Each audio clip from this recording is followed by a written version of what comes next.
Hello everyone, Sangeeta Tomar की online class में आपका स्वागत है। डियर स्टूडेंट, आज से हम अपना जो दूसरा चैप्टर है उसको शुरू करने जा रहे हैं। तो पहले चैप्टर में हमने प्रथम नगरों की कहानी के बारे में पढ़ा था और हमने उसमें पढ़ा था हड़प्पा सभ्यता के बारे में, और जिसमें कि हमें ये मालूम हुआ कि ये सभ्यता अब नहीं है, इसका पतन हो चुका है। तो डियर स्टूडेंट, अब जो दूसरा जो हमारा चैप्टर है वो है राजनीतिक और आर्थिक इतिहास। तो जो ये राजनीतिक और आर्थिक इतिहास है ये हम 6वीं शताब्दी का पढ़ेंगे। लेकिन यहाँ पर ध्यान देने योग्य बात यह है कि जब हड़प्पा सभ्यता का पतन हो गया तो उसके बाद भारत की क्या दशा थी। तो यहाँ पर जैसे आपको बताया गया है कि हड़प्पा सभ्यता के जब पतन हुआ तो उसके बाद जो भारतीय उपमहाद्वीप हैं उसमें बहुत सारे परिवर्तन हुए। इस काल में सिंधु नदी और इसकी जो सहायक आगे छोटी छोटी नदियाँ थी उसके किनारे पर अब लोगों ने बसना शुरू किया और ऋग्वेद की रचना की। और जो ऋग्वेद है इससे हमें आर्यों के इतिहास में बहुत मतलब ज़्यादा जानकारी मिलती है और उनके इतिहास को जानने का ये एक बहुमूल्य स्रोत है। और इस काल में बहुत सारे जो ये क्या कहते हैं भारत में राजनीतिक, चाहे वो सामाजिक चाहे आर्थिक, हर क्षेत्र में बहुत सारे परिवर्तन आए। और उन्हीं परिवर्तनों को देखते हुए जो भारत की जो परिस्थिति थी वो इस तरह की होगी कि यहाँ पर जो भारत जो था वो छोटे छोटे राज्यों में बँट गया।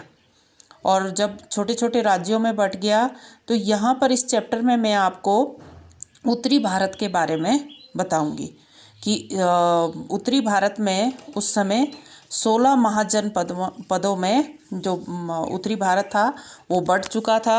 और इन 16 महाजनपदों में जो प्रमुख थे उस समय के वो थे अंग, बज्जी, मगध, मल, काशी, कौशल, बस, चैंदी, कुरु, पांचाल, शूरसेन, मत्स्य, अवंती, अश्मक, गांधार, कंबोज। तो डियर स्टूडेंट, यहाँ पर आपके मन में एक प्रश्न उठ रहा होगा कि आखिर ये महाजनपद क्या होते थे, मतलब कि ये किस तरह का एक जनपद होता था या किस तरह से ये राज्य होता था। तो यहाँ पर मैं आपको बताना चाहूँगी कि जो ये महाजनपद होता था इसका जो शाब्दिक अर्थ है वो एक ऐसे क्षेत्र से है जहाँ किसी कुल अथवा जनजाति के लोग आकर बस जाते हैं। जहाँ मतलब पर्टिकुलर, जैसे आज भी हम देखते हैं कि पर्टिकुलर गांव होते कि ये ब्राह्मणों का गांव है, या फिर इस तरह के जो हमारे कुछ गांव जो होते हैं वो किस पर होते, जाति के आधार पर या कुल के आधार पर भी होते। तो उसी तरह से उस समय भी उत्तरी भारत में इस तरह के महाजनपद या जनपद थे, 16 महाजनपद। तो इसमें किस तरह के लोग रहते थे आपको इसका अभिप्राय मालूम होना चाहिए कि ऐसे क्षेत्र, जनपद मतलब से अभिप्राय ऐसे क्षेत्र से जहाँ किसी कुल अथवा जनजाति के लोग आकर बस जाते हैं। तो डियर स्टूडेंट, यहाँ पर मैं आपको जो ये जनपद है 16 जनपद, वैसे तो बाद में मैं एक चीज़ इसमें क्लियर करना चाहूँगी कि सबसे जो शक्तिशाली इन 16 महाजनपद में मगध इसमें सबसे शक्तिशाली जनपद था। और बाद में ये सारे जो जनपद थे 15 जो दूसरे थे, ये सारे जनपद उसमें मगध में इंक्लूड हो गए थे। मतलब कि बाद में मगध ने इन सबको अपने अधीन कर लिया था। लेकिन यहाँ पर हम इन सब के बारे में आपको थोड़ी थोड़ी जानकारी दूंगी, और इसकी जानकारी इसलिए आपके पास होनी चाहिए क्योंकि कई बार क्वेश्चन आपसे पूछा जा सकता है कि बज्जी के बारे में आप क्या जानते हैं, या बज्जी की राजधानी का नाम क्या था। तो इस तरह के क्वेश्चन आ सकते हैं, तो आपको इन सब जनपदों के बारे में जानकारी होनी चाहिए। तो सबसे पहले यहाँ पर जो जनपद है वो अंग है। अंग मगध के पश्चिम में स्थित था और इस राज्य में अब वर्तमान में, ये तो प्राचीन काल की बात है, अंग उस समय मगध के पश्चिम में स्थित था। आज तो अब दूसरे राज्य बन चुके हैं। तो जो आज के समय में ये भागलपुर और मुंगेर के ज़िले इसमें सम्मिलित हैं। और इस राज्य की राजधानी, डियर स्टूडेंट, जब भी आप किसी भी जनपद को पढ़े तो उसकी राजधानी ज़रूर नोट करें। तो यहाँ पर अंग की राजधानी का नाम चंपा था, जिसे पहले मालिनी भी कहा जाता था, और ये शहर अपने व्यापार के लिए विशेष रूप से विख्यात होता था उस समय। और यहाँ के जो व्यापारी थे वो दक्षिण पूर्वी एशियाई देशों के साथ व्यापार करते थे। और यहाँ पर इस राज्य का, देखिए ध्यान देने योग्य बात यहाँ पर कि इस राज्य का मगध राज्य के साथ एक दीर्घकालीन संघर्ष चलता रहा, और इस संघर्ष के अंत में मगध राज्य विजेता रहा और उसने अंग को अपने अधिकार में ले लिया। अब इसके बाद दूसरा जो जनपद है वो है मगध। तो डियर स्टूडेंट, वैसे तो हमने आपको बताया था कि जो मगध है वो इन सब महाजनपदों में सबसे शक्तिशाली था, और इसमें वर्तमान में पटना, गया और शाहाबाद के जो कुछ क्षेत्र सम्मिलित थे। और इस राज्य की राजधानी का नाम राजगाह था। क्या? राजगाह। और मगध राज्य उत्तर की ओर से गंगा नदी, दक्षिण की ओर से विंध्याचल पर्वत, पूरब की ओर से चंपा और पश्चिम की ओर से सोन नदियों से घिरा हुआ था।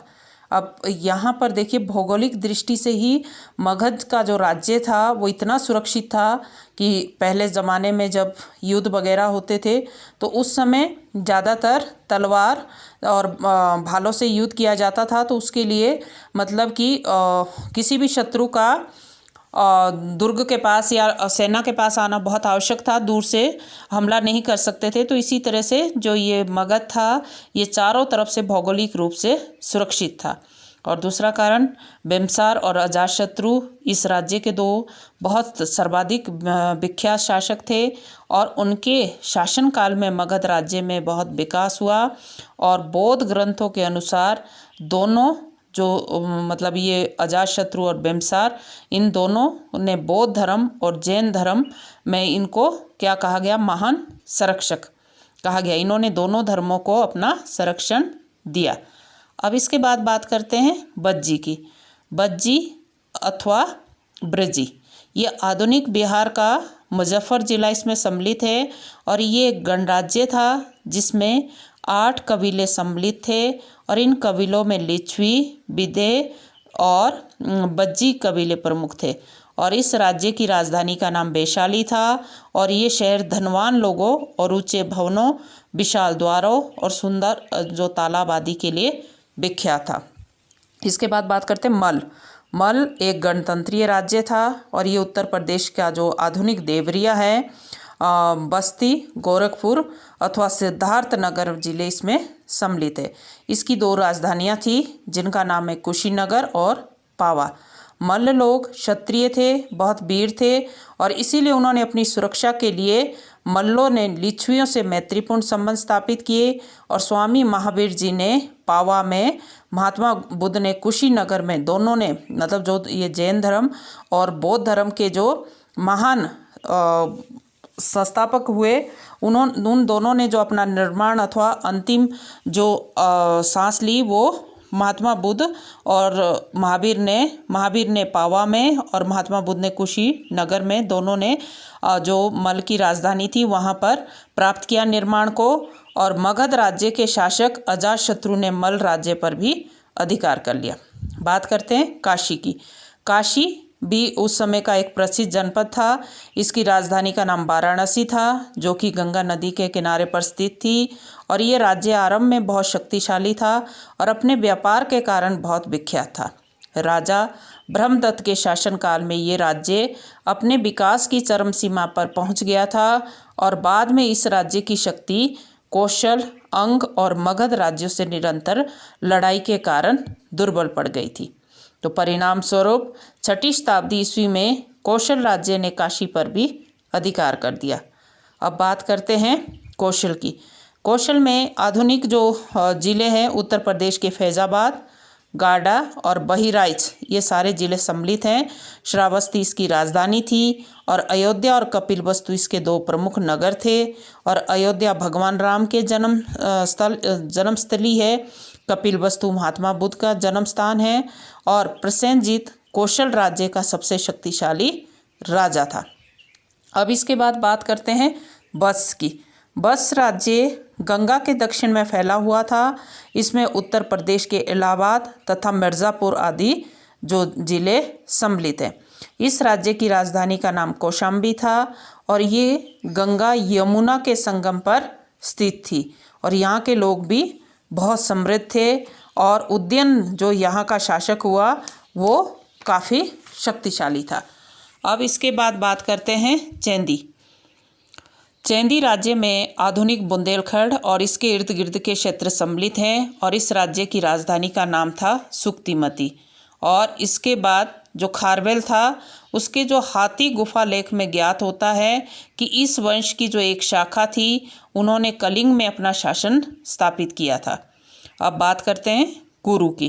कुरु राज्य में वर्तमान दिल्ली और हरियाणा के दक्षिण पूर्व में स्थित मेरठ क्षेत्र सम्मिलित थे और इसकी राजधानी इंद्रप्रस्थ, जिसको कि अब दिल्ली भी कहा जाता है, और बुद्ध के समय में यहाँ पर कौरव्य नामक शासक जो था वो शासन करता था।